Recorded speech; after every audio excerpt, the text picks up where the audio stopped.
चिड़िया और जादुई पेड़।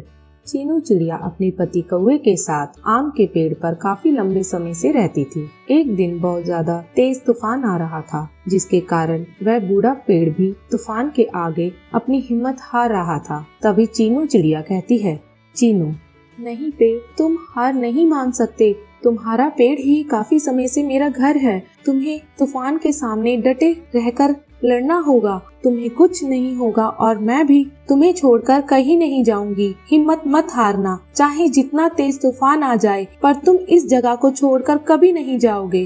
कौवा, चीनू, तुम यह पेड़ से क्या कह रही हो? भला एक पेड़ बात थोड़ी कर सकता है। चीनू, जग्गा जी, मैं जानती हूँ वह पेड़ बात नहीं कर सकता, लेकिन उसमें भी दिल जज्बात जुड़े हुए हैं। मैं जानती हूँ वह पेड़ मेरी बात सुन रहा है। सुन रहे हो ना पेड़? तुम इस तूफान में तुम हमें छोड़कर कहीं मत जाना। जग्गा, शायद तुम सही कह रही हो। अगर हम उसे हिम्मत दे तो वह ये जगह छोड़कर कभी न जाए।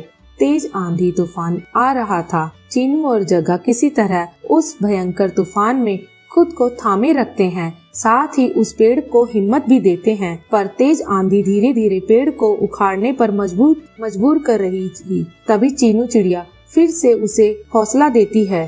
चीनू रोते हुए, नहीं नहीं पेड़, तुम ऐसे हार नहीं मान सकते। थोड़ा बहुत तुमसे ही हमारा संसार है। तुम्हारी डाल पर हम रहते हैं, तुम्हारी छाँव में हम रहते हैं, तुमसे आम भी खाते हैं। अगर तुम चले गए तो हमारा भी जीवन नष्ट हो जाएगा। प्लीज पेड़, डटे रहो तुम। जग्गा, हाँ पेड़ भाई, डटे रहो। कुछ ही देर में तूफान थम जाता है और पेड़ झुके हुए से बिल्कुल सीधा हो जाता है। तभी खुश होकर चीनू जग्गा से कहती है, चीनू, आपने देखा, मुझे लगता है इस पेड़ में मेरी बात सुनी। लास्ट में ये हिम्मत हारते हारते भी खुद को मजबूत कर लेता है। जग्गा, तुमने बिल्कुल ठीक कहा चीनू, मुझे भी यही महसूस हुआ।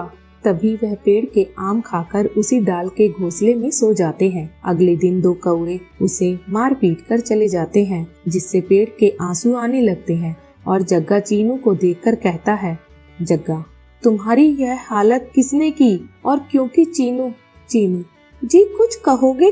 इस पेड़ पर जबरदस्ती अपना कब्जा जमाने आए थे, क्योंकि यह पेड़ बहुत मजबूत है ना तूफान के लिए। पर मैंने उन्हें मना कर दिया तो वो मुझ पर हमला करके भाग गए।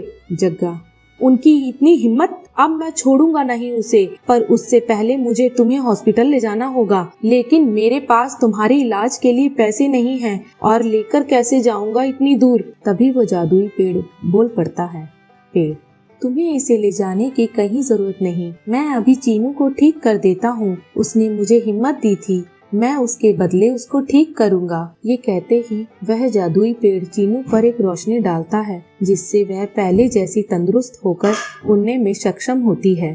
चीनू, शुक्रिया जादुई पेड़, तुमने मेरी मदद की। पर तुम जादुई कैसे हो?